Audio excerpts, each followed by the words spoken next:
This is Capital City with Capital J. Rickey was driving like God, what are those old Jeeps? The four-door, the Cherokee? Yeah. The Tracker. Yes, the Cherokee. The Cherokee. It was like an old Cherokee back in the day. I'm getting ready to credit you. I'm getting ready to do it. I've discovered Rickey Smiley. I've discovered Rickey Smiley. I'm sorry. That's just how we putting it in first. I've discovered Rickey Smiley. This is Capital City with Capital J. Here we go. Yeah. I love this generic intro. Sounds like free to me. It's Capital City. I'm your host alongside your main man. My name is Capital J. We got my main man DL Glass in the building. One time for your mind. And this week, where the ladies at? Where the ladies at? Right. Where the ladies at? Where the ladies at? You know, we always talk about hip hop, and you know the world of hip hop is masculine. It's a lot of testosterone, you know? And we have talked about the input of women, but we haven't even had a woman on our show yet. Right. You know? Pop that cherry. So it's about time. Yes. So I had to reach back to one of my most bestest good friends. I like how you say bestest. The lovely Africa the Queen. Wow. Let me give her Where my applause at? Here we go. Where my shit at? There we go. Welcome her to the room. Now. I'm sorry, Cap. I'm not. I can't curse, right? Oh, you are absolutely fine. Now we'll tell you, Af. We like to sip while we do this. So at any time, if you want to go grab yourself a glass of wine. You ain't got to say, you already know. Right on. I thought about that because I saw DL sip me his wine. I was like, oh, I forgot to tell Av to get her wine. Oh, DL, you sip wine? What you drink? Tonight I'm drinking Stella Rose. Stella Rosa, okay. What kind? I don't know. Don't tell me you're drinking Moscato. No, it's fruity. I'm not gonna lie. Oh, it's fruity. But it was in the office, so you know I just popped the bottle. Okay. All right, Cap, what you drinking? Nothing yet. I'm getting ready to get some of his Stella. Oh, you about to have something fruity too? Hey, you know how I do, Av. I work with Av for years. You know I don't bring my own. Damn. Okay. Now, for those of you that don't know, Africa is a DJ, a radio DJ. And she's been on the radio she's a veteran. You know, I'm not saying she's an old woman or anything. I'm just saying she's a veteran. She's been around the game for a while. So before we get into this, we want people to understand why we have you here and why your voice is so important. And for people to understand that, I'm going to give you a moment. Just tell your story because, of course, I know who you are and where you're from. Tell everybody. Yeah. Start with, where you're from. Second, how you ended up, I guess from college to radio or how you entered radio. And then tell us about a few of your jobs. And we're just going to give you the floor for a moment. Oh, man, that's a lot. Okay. Okay. Well, I'm from Greensboro, North Carolina, originally. I went to Winston-Salem State University.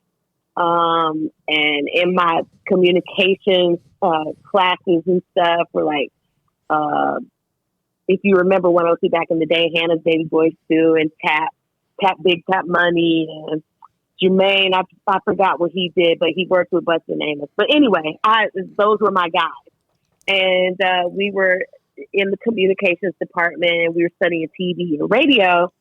And one night, this is when we had a college station, and one night I went down there and Sue and Tap were down there. We just started talking and, and I was like, damn, I kind of like this. I kind of like the idea of talking to people like this. And it was fun because we were young and, just being able to say whatever we wanted to. So that's kind of where the bug started. And then from there, Joe Watson, who was one of my advisors, turned me on to a couple of AM stations. That's actually like my first start was like the couple of AM stations. So this is the first time you get paid for it.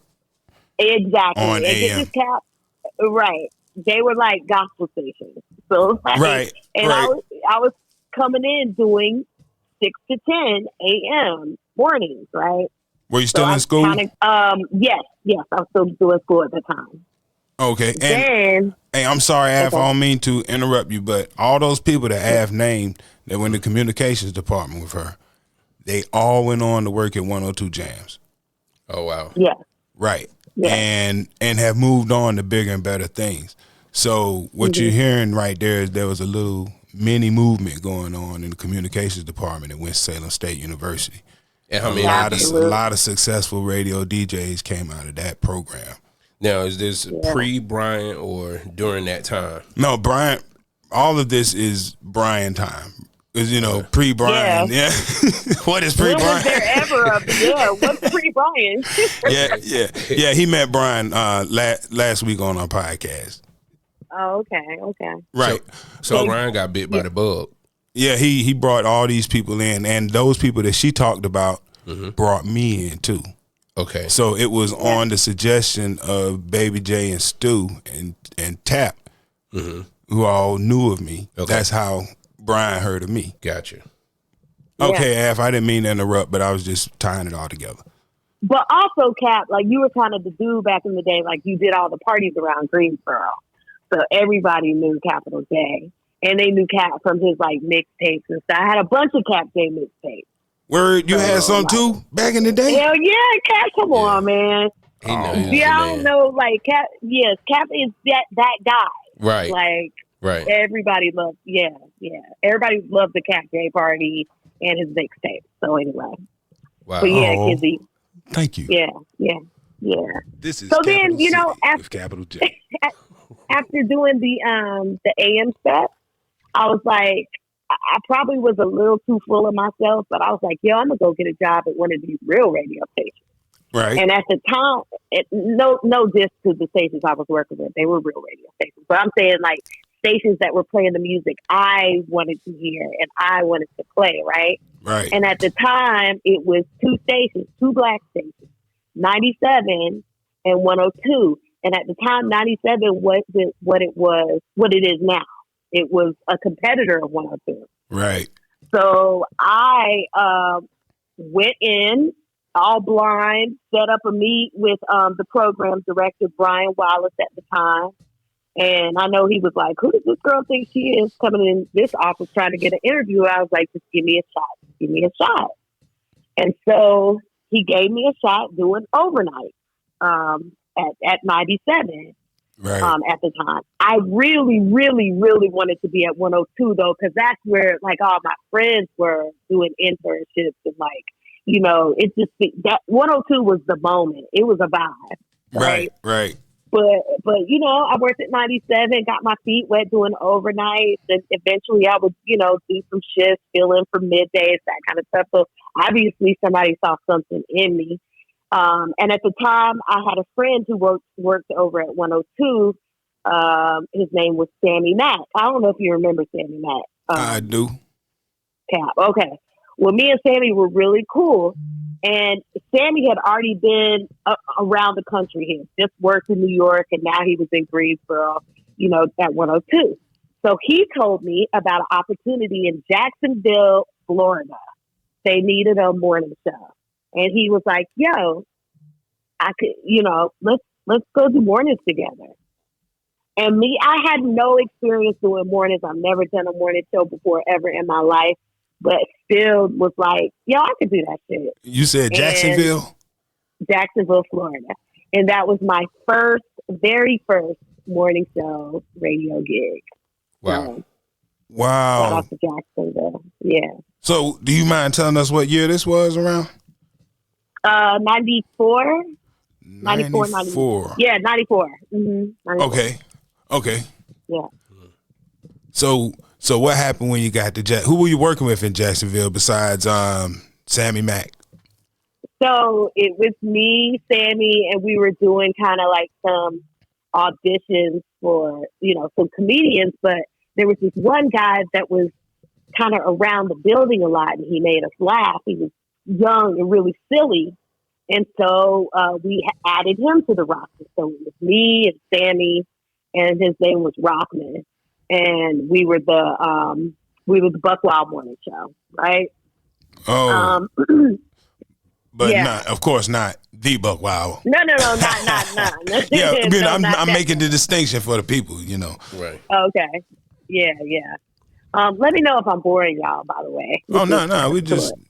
People need to know because, listen, the purpose of this show is also to educate people on how to get into these things. Like, if you don't hear these stories, then you don't even know how to go about getting into a career that you may be interested in. There may be some girl out there right now, 12-year-old girl, and she might want to be on the radio, but she doesn't know how that happens. I don't know about that, Cat. Not 12 years old. Radio, they don't know nothing about it.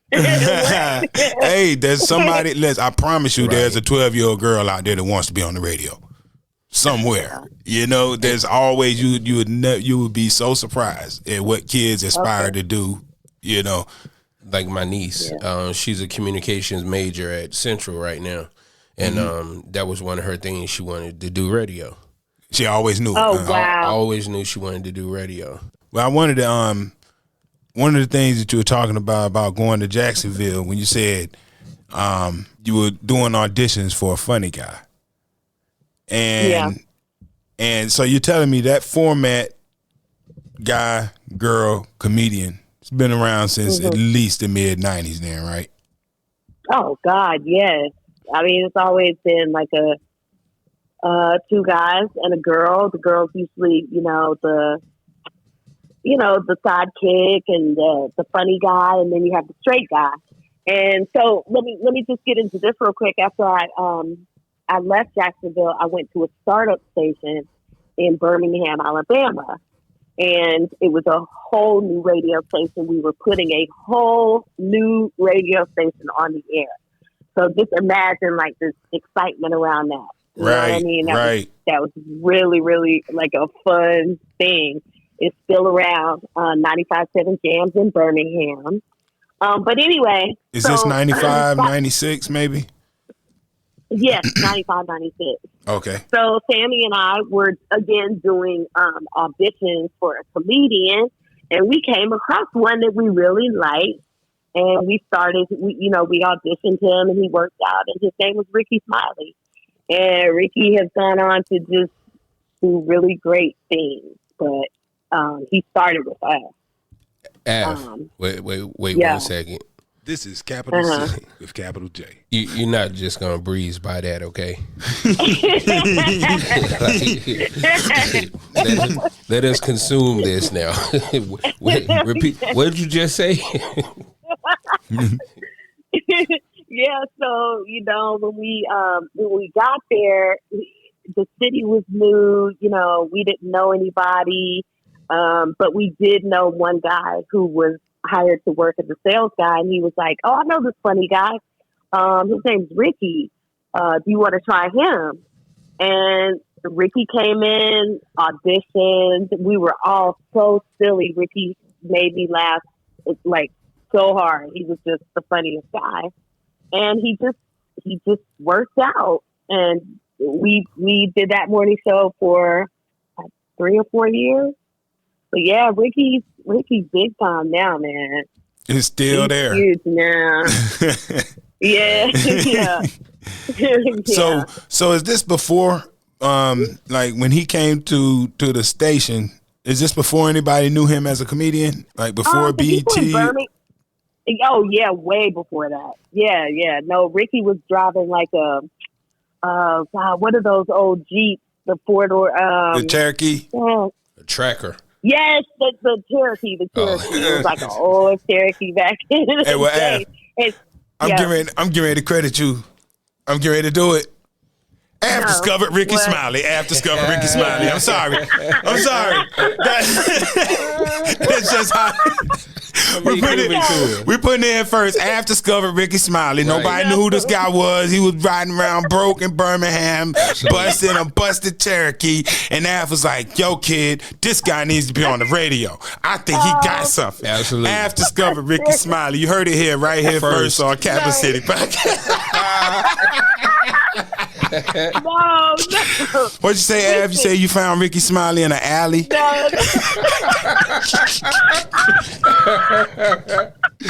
You're a jerk, Captain. What you say? He said, "Can I take your order?" And you're like, "Man, that dude funny as hell. I think you should be on radio." I heard your voice through the drive-thru, and it sounded like somebody need to be on our morning show. Av, you know what? Never mind. You got an impeccable ear for talent. I swear, Av. This is the most amazing thing we ever broke on the podcast. Okay, you know what? It's time to move on. Next subject, please. Next subject, please. Oh my goodness. You know, Av, I haven't done anything like that since that was so wild out. Yes, it was. That was so wild. That's very wild out. I have not wilded out in a long time. Yeah, that took me back right there, Kat. Because you know, you kind of gave me hell sometimes, you know. So yeah, I appreciate that. It's Chipotle.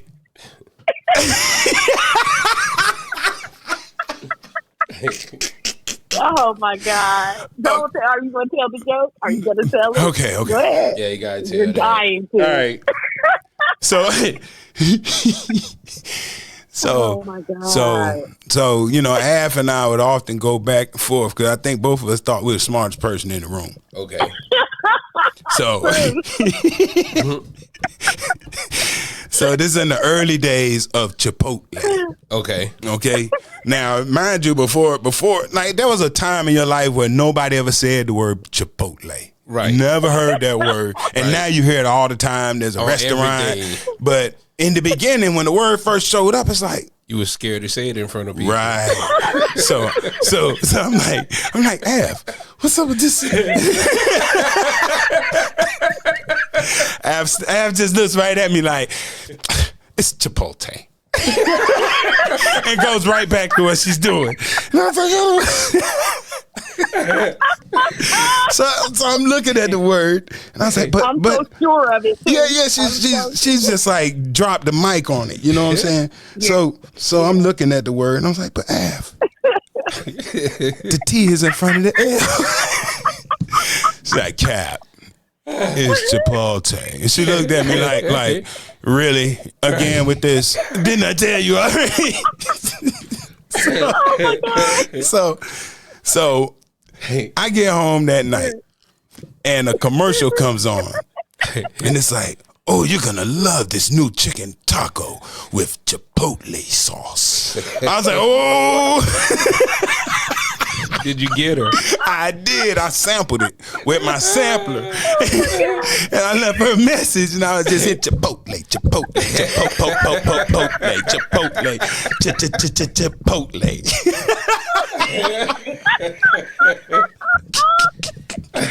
Yo! Oh my God! Oh, that's great, Kat. Okay, we digress for a long time. Oh God! You know the Wild Out was so fun, man. Yes. We haven't even got to that part yet. Okay, yeah. Okay, so you're in Birmingham and you discovered Rickey Smiley, and then what?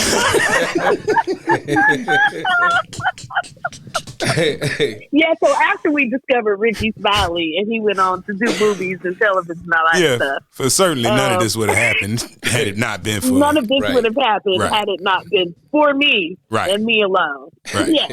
Okay. So anyway, they were looking for a morning show back in Greensboro, North Carolina, my hometown. A morning show girl. Right. And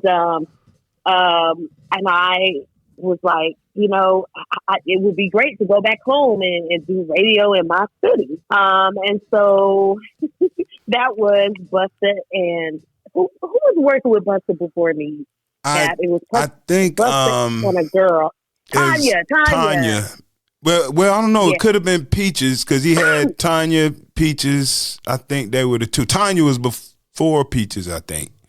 and then Peaches came. No, Peaches was after me. Oh, Peaches was after you. Yes. Oh, I got my timeline jacked up. Yes. It was busted. Anyway, none of this matters. I discovered Rickey Smiley. That's all that matters. That's all that matters anyway. But yeah, okay, so you're right. So you're after Tanya. Okay. I remember when you came back, because it was kind of a big deal too, because, you know, people from Greensboro were excited because Av's, you know, from Greensboro. She's been with Rickey Smiley. Rickey Smiley's somebody now. People knew. And so, you know, they were excited about Av coming back. Nah, they thought I was a white girl pretending to be black. So what? Oh, wow. That's fact. Really? Yeah. That's fact. Yeah. Your name is Africa. But they thought I was faking it. Like, at the time, there was this other girl who worked on 102 during middays, and everybody thought she was black, Mary Kay. And everybody thought she was black, but she was actually a white girl. And they were surprised, like, when they met her out in the street, like, whoa, you know, she's a white girl. So, I don't know. I guess they thought I was white, too. Well, you are so articulate. And then, you know, that's crazy. The white girl's getting confused for black, and you're getting confused for white. I don't understand. Yes, what is going on? Yeah. So I came back, and we created, Brian created another morning show, which is something that Brian was really good at. Like, he was good at, like, looking at different talents and being like, yo, they'll fit together. And so that was the birth of Busta, Africa, and Amos. Yeah, that was. Yeah, you guys. That was a good combo right there. And Amos Quick went on to have a nice comedy career, and now he's a politician. Yeah. You know, so you can't say that. Look, you discovered Amos Quick. I discovered Amos. You discovered Amos Quick. Damn. Give me my flowers now. I'm going to give you your flowers. I'm going to take the credit for discovering B-Dot, though. No, hell no. Hell no. No. Nope. You tried it. Brian asked me what I thought about him. And I said, daggone it, Brian. This kid is the future.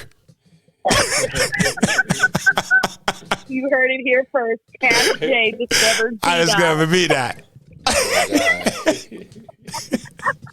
Legends. Y'all legends. You know what I'm saying?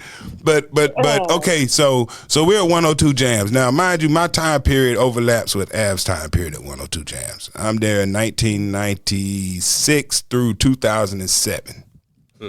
Av came back probably a year after I got there. Was this around 97 when y'all started at maybe 98? Yeah. I think, like 98, I think, yeah. Right. So now Av is back in town, and Av, now that we've reached the parts of your part of the story where our joints intersect, who was your favorite morning show you ever worked with? Oh, come on. You know what I'm gonna say. I know it's a loaded question. No, but he knows what I'm gonna say anyway. Like, you don't even need to be on the phone. You know what I'm gonna say. So, like, I appreciate, you know, Buck and Rickey and Rockman. Like, they really taught me, like, you know, how to be a morning show personality. But like, we didn't really hang like that, right? Like, we didn't hang out together, but there was this one morning show where we would kind of like family, like, and that was the Wild Out. It was me and Kyle and Cap and B-Dot. And like, that just, that was like, those are my people, you know? And no offense to like Busta and Amos either, you know, I like them too, but we never really like hung out. Like, Cap, we hung out a lot. Yeah. We always going to clubs together, and like, we would all pile up in the car. Right. Yeah. Coming over to my house after, or coming over for dinner, whatever. Like, we were always just sort of hanging out. And I think that showed through on the radio too. Like, we were all cool. So Yeah. Like as a morning show, here's one thing people don't understand. Like we tried to have a night and evening presence with our morning show.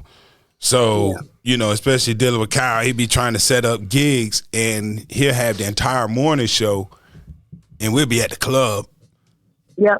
So that means that, and this is back when I'm still carrying records, so we might hop in the van and I have like 6 crates of records, 2 turntables. Crazy. Kyle, B.Dot, F, and we drive to Virginia. You see what I'm saying? Right. And go do a club. And shout out to Kyle too, right? Because he always like wanted to keep us together doing stuff. Like it was never like, a lot of separation. Like we were always doing clubs together. And Cat, how much I hate a club. Yeah. And like DL, here's the thing about me. Like I am intensely shy, right? I mean, you wouldn't know it. Yeah, you wouldn't know it if you're listening to me, but like I'm a shy girl, so like having people at the club like look at you as you're talking on the mic scared the shit out of me. But luckily, like Kyle and Dot were always there, and Cap would hop on the mic too. We're used to that, and kind of But I will say that I'm not shy. But I can relate a little bit more because, like, with Kyle and Dot, what they do, they almost, there's an understanding they're going to be in front of people. What I started doing, I ended up in front of people, but I didn't do it to be in front of people. Yeah. I like music and I DJ, and it took me in front of people. Right. You see what I'm saying? But they, like, you think about Kyle and B-Dot, they have the announcer spirit in them. So they come to be in front of people on the mic. Right. You remember those super jams? I used to be. Cap, you were there for a super jam, yes? I was there for the original. Yeah, all the way to the end. Yeah. Oh, that's right. So it's like that used in front of 20,000 people, just sort of like talking. DL did not bother me, but being intimate in front of people at a club scared me so much. Oh, so the big stage, no problem. Weird. Yeah, because you can't even I can't really see you. So that wasn't like right, and you can't read people's reactions. Right, exactly. Yep, that's it, that part. Are you still that way now? Yeah, well, yeah. I mean, I don't go to clubs anymore. It's club. I think I got kind of ruined from the idea of going to the clubs because I've been in radio so long, and like clubbing was all we did. So I just can't see myself in a club now. Right. Plus, you don't want that attention. I was telling DL, like, I never been famous, like real famous, but just the amount of popularity being on the radio can make somebody uncomfortable at times. Being out and having people being recognized was uncomfortable for me at times. Because I didn't feel like, I'm like, it ain't like that. I just work at this radio station on the street. You know what I'm saying? Exactly. So yeah, it can make you uncomfortable. Especially in a smaller city like ours, like Greensboro loved radio, right? And loved 102. I did enjoy the love, but it's when it turned too much. There's an over the top that can make you uncomfortable. But in general, the general love in the area was great. I love Greensboro, love Winston. They were invested. Yeah, they were invested in us, as personalities. Like, that's the thing. I just got a call the other day from this girl who says she feels like we're friends in her head, and like she feels like we can hang out because we're hanging out with them every morning, and talking, and they feel like they're a part of the crew, Right. Okay. Well, let's talk about some things. All right. After you left 102, when you went to, I know you went to Florida. Where'd you go in Florida after that? After Jackson, I went to Miami. Were you still mornings or did you move into afternoons? Okay, so wait. So when I came back and I was working with Buster and Amos, I went back to Birmingham for a second time and worked the morning show there. That's and right. This time, yes, I worked with Sammy again. And this time, we had another comedian come and join us, and his name was Roy Wood Jr. Wow. Yes, I discovered You Roy discovered, Wood Jr. as I well. discovered Roy Wood Jr. too. Stop playing. Oh my God. Can I have an autograph? F, think about this. Hey, you know, F, you know who else we discovered? Who? We discovered Osama been drinking. It was the Mr. Jones morning show. I think. Oh, that's right. And the guy that came in second place is now out here. He's a famous comedian named Jay Marcel now. So wow. Hey, you got a track record with discovering comedians, Af. I think you might need to change your change your career. You might need to be a comedian scout. Hell yeah. I discovered all the comedians in the United States. Thank you. So you went back. Anyway, where we going? Yeah, you're back in Birmingham. Then you come back to Greensboro, right? I come back to Greensboro. And that's when we do the Wildin' Out. Right. That's where we do the Wild Out. Okay. That show lasts from 2003 until 2009, 2010? Yeah. Yeah, 2009. I left at the end of 2009. So, 2003 to 2009, yeah. My run was till 2007. From 03 to 07 on that show. So after that. Excuse me. Mm-hmm. So, Af, we've been on the phone for a while now, so I feel like we have a rapport, right? So you'll keep it real with me, right? Yeah, for sure. Okay, so what happened to Cap J? why y'all let him go? Well, people want to know. You're doing all this discovery now. Why you let my guy go? Well, since I'm in charge of all the decisions, I made the hard decision to let Cap J go. Okay. No. That was a joke. We did not even see that one coming. We did not see that coming. I mean, did you, Cap? Like, no, I had no idea. It was just like one day after the show, it's like, hey, we're going to do something different. Mm-hmm. Yeah. And I was like, all right. Yeah. But Brian always had that, like, I don't know, like, I don't know. Did you have something else? I can't even remember, Cap. Were you doing something? I was still working media base at the time, so I had another job. So it wasn't devastating. But the thing is, I was always apprehensive about going into morning radio because I knew that there's no other place to go once you've been there. Like, wait, what do you mean? I've seen it happen to other people. They cycle through the station and they hit the morning. Once they're done at the morning show at that station, they don't. There's no place to go after that. At least not immediately. You don't go back down or back to something else. You cycle all the way through. You have to come back later. Oh. It just seems to be the case for everybody. Like, it's like you come in, like, imagine somebody come in as an intern. They work overnights, then they work evenings, then they work afternoons to get to the morning show. If it don't work out for whatever reason, the morning show, they don't go back to afternoons. They go somewhere else. Yeah, that's true. Because, you're right. Because afternoons can easily go to do the morning show. Right. But had I stayed on the mix show, I would still be there. Yeah, probably. No doubt about it. Yeah. Yeah. Well, why did you want to take the job? I moved to the morning show because I saw a future for myself where I didn't want to still be on the mix show after a certain age. And I also didn't want to be a person who spent my whole career in radio. I can't say I ever worked full time on the air. Yeah.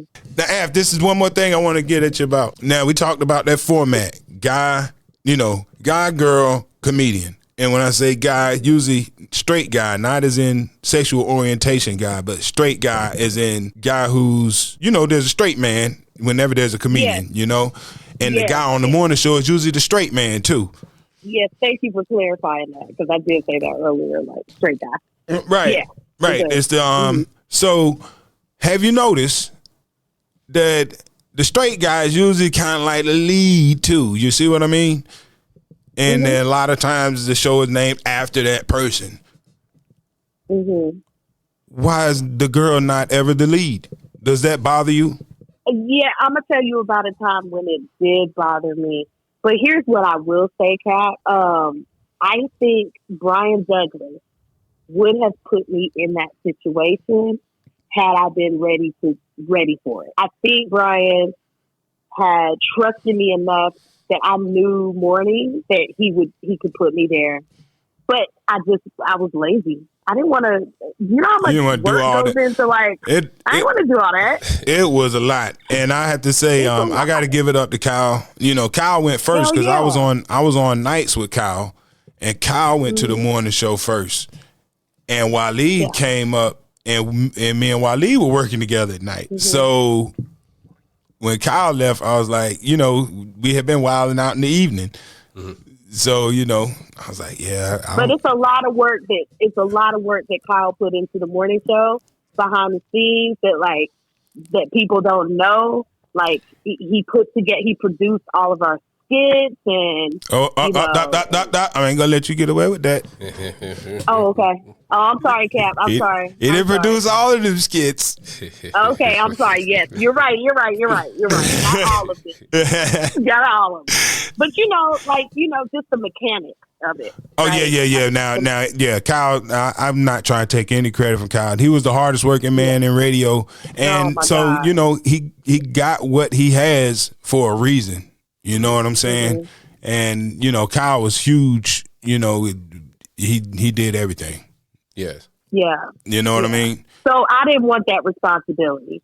I didn't want the responsibility to fall on me because, I still want to, be out at night and, I want to be irresponsible. So I could have done it had I shown Brian that, hey, I'm willing to put in this work. I believe Brian would have put me in that position.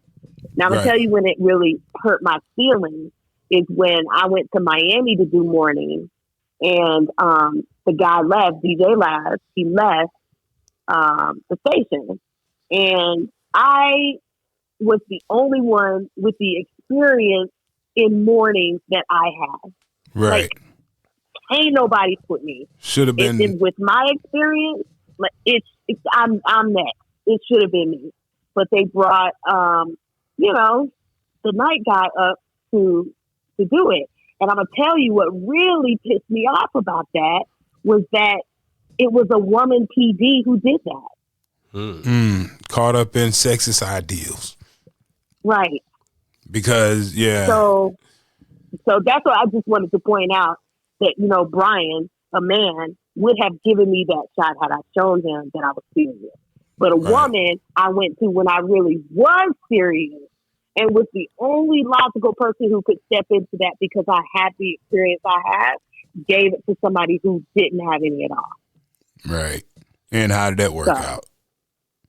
No, well, they were gone.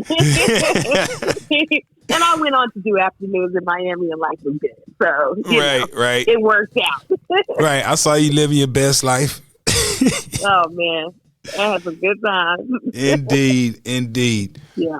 So now you are on 97.1 WQMG, right? Correct. And that is back home. Good old yes, right back home in Greensboro. How you enjoying being back on the radio in Greensboro? Oh man, at first, Cap, because I had moved here from Detroit, right? So I was like, I don't know if this is the right move for me, and I was all in my head thinking like, well, damn, is this it? Did I do everything I could? And I kind of felt like that maybe I was kind of disappointing myself by coming back home. And that's just me being straight up and honest. Right. But now that I'm back, I see like there was a lesson like in all of it. Like I did a straight. I did a circle around the country, all to come back home, right? And I think there's a lesson in that, and I'm really grateful to be back and liking to do what I do again, because my last morning show was in Detroit, and that was horrible. I hated that thing. So, who was a comedian with you up there? You know what the thing is that morning show didn't have a comedian, and I was trying to get that to happen. And by the way, I was better suited to do to head the morning show there as well, but we won't get there. Right. Which station were you doing in Detroit? The last thing. 107.5. What's the call that is on? Is that JLB? 107.5. No, that's the other one. No, it's not JLB. It's Hot 107.5. I think. Yeah. Okay. But it was owned by Radio One at the time. So. Right. Yeah. Okay. Yeah, there's nothing wrong with being home. No, nothing at all. I'm grateful for it. Most people can't come back home and I mean, I know it's Greensboro, and I'm not making a big deal out of like I'm Beyonce, but it's kind of fun to be a star in your hometown. It's cool. Africa, you've seen the quote unquote change in music. Now, from the female perspective, especially one in radio, how did you feel about the change, and what change did you witness from your vantage point? I mean, there were some changes happening in our music too. I mean, there was NWA, there was some changes happening there. I remember when I was in Alabama, No Limit was kind of huge, and I wasn't really feeling No Limit like that yet, right? So that was different, and the vibe was different. So, I mean, there have been changes in music, but I don't know. For the most part, I just feel like progressively it's just gotten further and further away from real feelings. Mm-hmm. I'm going back to when our parents music and stuff. Sometimes something will play on 97 and I'll be like, damn.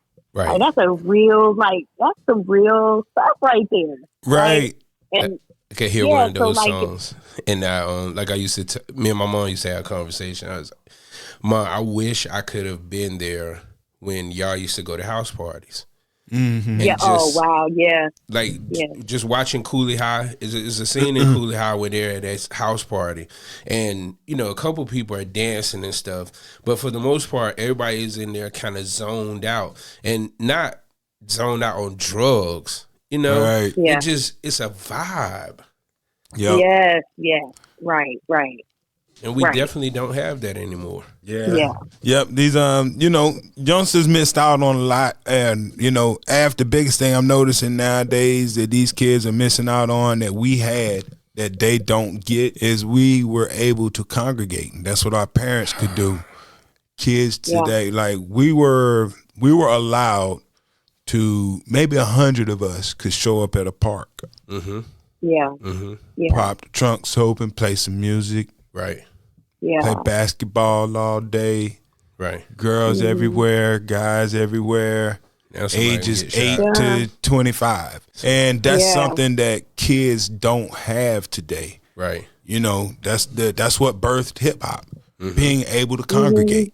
Mm-hmm. Hip hop can never be created in today's atmosphere because you can't put 100 people together. It costs too much money to get 100 people together. You're going to need a license for the event. You're going to have to pay cops to be there.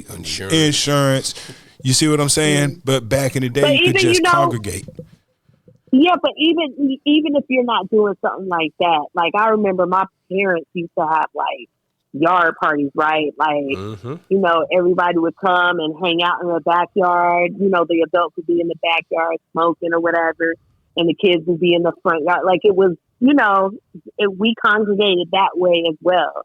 There used to be so many people at my parents' house back in the day. And you could play your music outside. Yes, you play our music outside, and the kids, it was a community. So I guess we grew up a little bit different, Yeah. I feel bad for kids now. I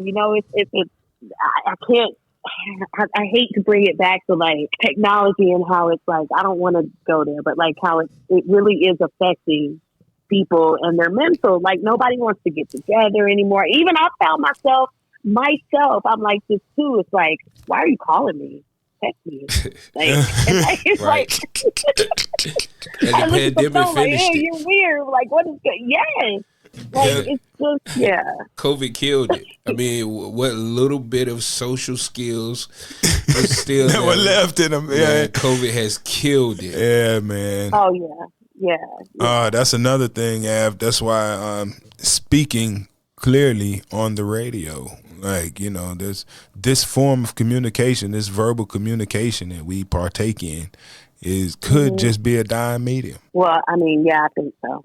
You know, you get to a point where you can type a text and then Siri will read it to you. Right. You don't even have to know how to read anymore. Right. Siri, what did that text say? DL said, call him. We laughing, but that's sad. You see what I'm saying? Yes. Yeah. Yes. Yeah, so, thought. So do you think there's any room for that to, like, come back? Like, is it too far gone? I think we're too far gone, but that's sad because we should have left some backups in place because we're too dependent on computers now. When things, you know how long I tried to resist using the Serato. You remember when everybody had the computers for DJing? Yes, Cap, I do. Af used to look at me like I was a holdout. She would look at me like, "Geez, where you come in with all these records? It's the morning show crying out like, golly, you only gonna DJ like 10 minutes on Friday morning. You got enough records into a whole party." And it's like, just like the other DJs, just come here with a computer cap. I took forever because I don't want to be dependent on technology for one, because technology makes things too easy. Like you were saying, people went to school to learn how to be photographers. Right. Now you put an iPhone 13 and everybody's a photographer, but everybody's not a photographer, doggone it. And everybody ain't no DJ neither just because you got a computer. Right. And I was fighting as long as I could because I knew that computer was going to give people the power to sound like me. Yes.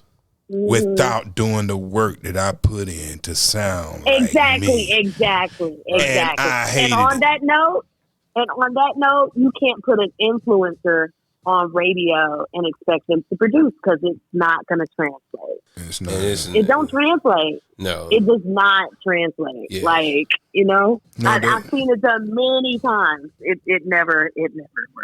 So. Right. Yeah. But good luck to that man or woman. Yeah. But Af, this has been an absolute pleasure.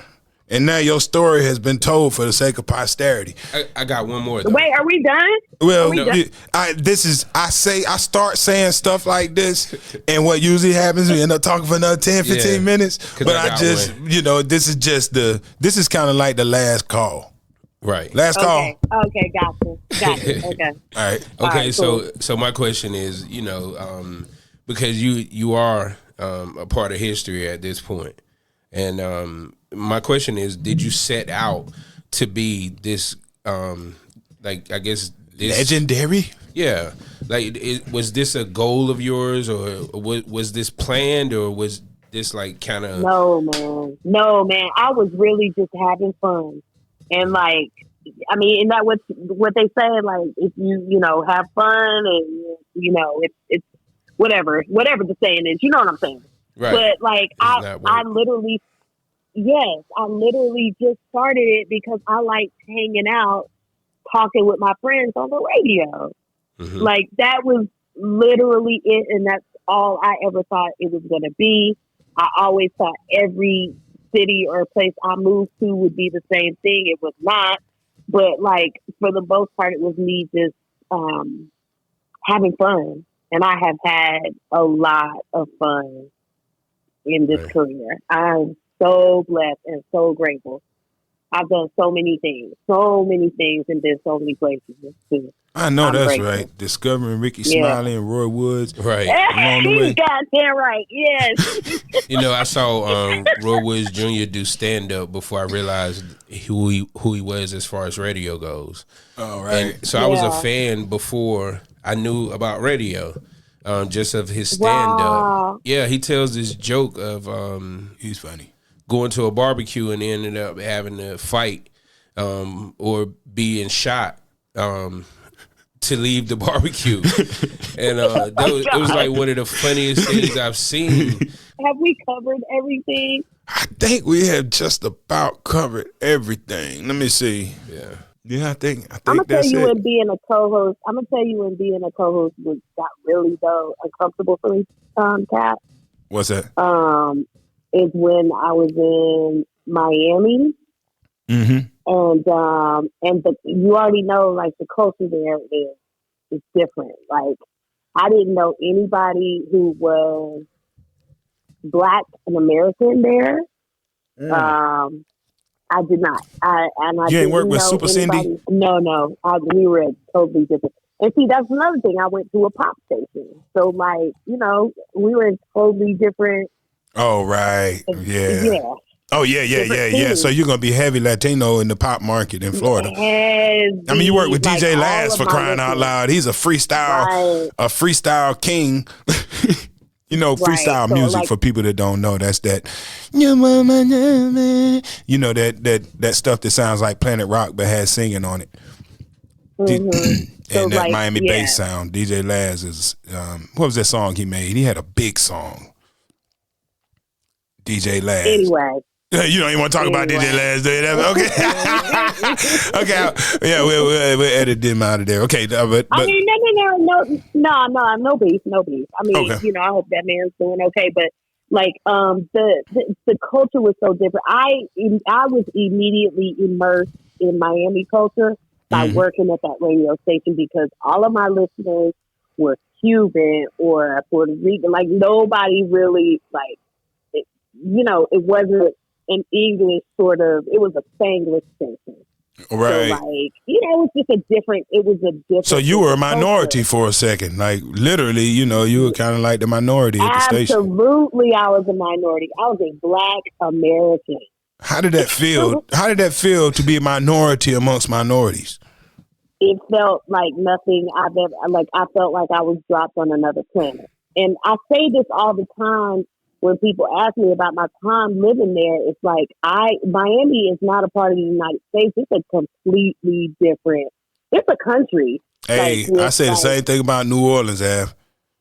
Yeah, New Orleans too. Same thing, right? Like, I love New Orleans too, but like the whole, it's Spanish. It's like it's Cuba.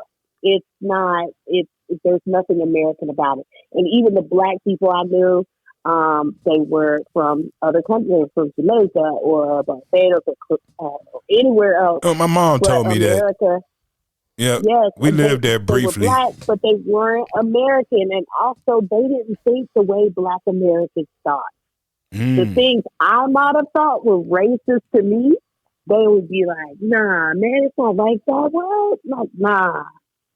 Like, completely, they thought completely different. So that was a very isolating experience for me living there, but it was also the most fun. But yeah. Yeah, so you got a chance to enjoy the Miami nightlife too, huh? Yeah. I was fully immersed in that city. So. Oh, I could tell. I saw you your photos on Facebook during that time period. You see Al fall out at the beach, hair back, looking like she, was it the cover girl? Looked like a cover girl advertisement or something. You know what I'm saying?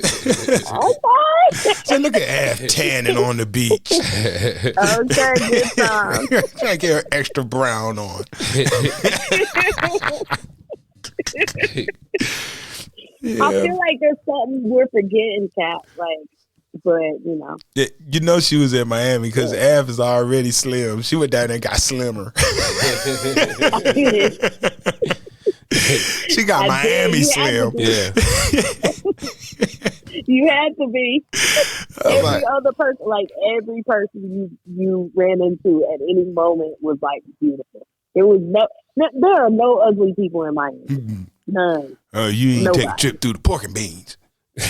Oh well, yeah, I never forgot about pork and beans.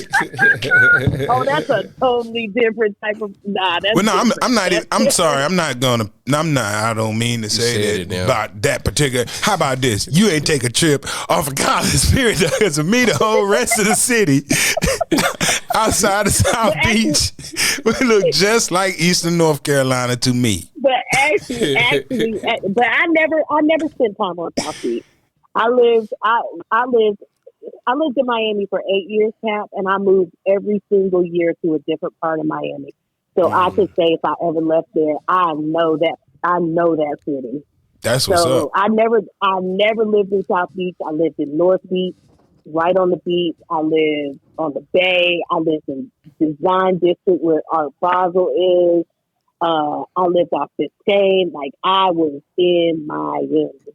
Nice. And also, I was in the Pork and Beans because my makeup guy lived in Pork and Beans. So.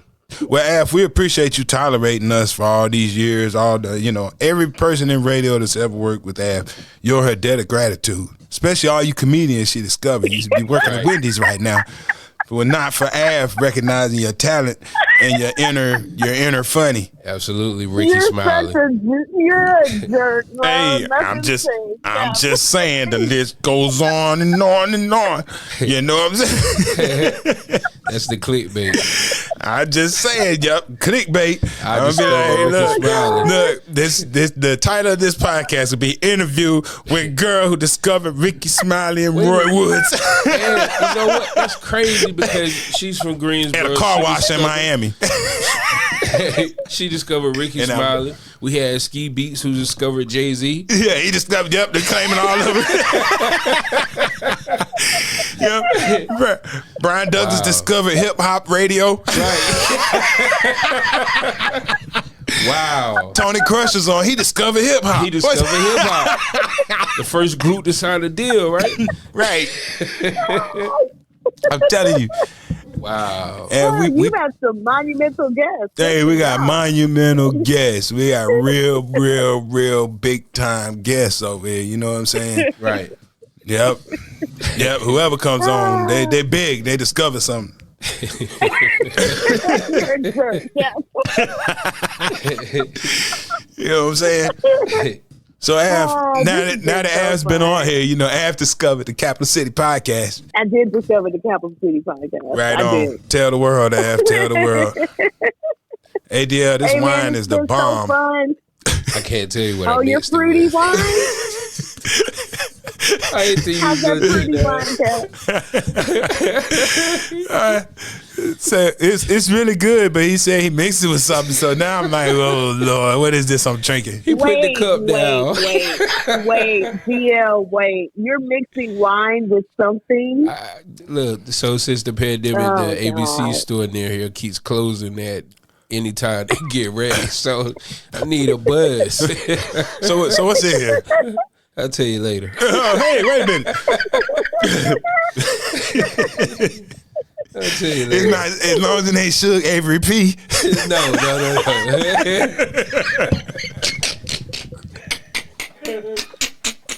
Oh God. What's wrong with you, Kat? Hey, I don't know. I just thought about the color purple for a second. And we'll be put a little Suge Avery P in his drink. Oh God. Oh man. Yeah, just wilding out. You know what? One more time for the Wild Out. That was my family. Shout out to the Buck Wild Morning Show. Shout out to Buck and Amos, DJ Laz. All the people I worked with taught me something. So I'm grateful for all of it. Right on. Yeah. Well, Af, we love you. We appreciate you for coming on. It's been real. Oh, thanks, Kat. Hey, Kat, this went by so fast. Yeah, they fly by. They fly by. Yeah. Right. Yes, indeed. Yeah, we'll do it again. Shoot. It's always like, you know, whenever a topic comes up, we want to get your input. Are you available to come back? Yes, happy back. I would love that. Yeah, well, Morning show vibes. I miss it. Yeah, you're always welcome, then. So I keep that in mind. I mean, shoot, if you want, who knows, you could be a recurring guest if you want. You know what I'm saying? Oh, Cap, that would be so good. I would love that. I really would. I'm not kidding. I would love that. Yeah, and get in on our conversations or get a segment or something or whatever, you know. Right. But but yeah, you know the door's always open for After Queen. Yeah, I appreciate that. Thanks for having me. Nice to meet you, DL. You also. Thank you so much for taking the time. Of course. Ladies and gentlemen. Thank you for Cap J. Indeed. Thanks, Av. You guys know I discovered him, right? Right. I was waiting for you to say it. I was waiting for you to say it. She discovered me. I was at West Salem State standing on the corner with 2 turntables. Right. Exactly. And a sign. DJing in front of the dorm. Exactly. Thanks, Av. Hey, ladies and gentlemen, it's the Capital City Podcast. We're going to sign off with a clink. Here's a toast. Av, you got your wine? Yeah, I got it. All right, we're toasting right now. Clink, clink. Clink. And we're signing out. Capital J. See, that was my real glass. My main man DL. And Av, tell the people your name one time for the minds. I mean, you know, people know me as Africa Queen, but, you know, Africa. I just go by Africa. That's it.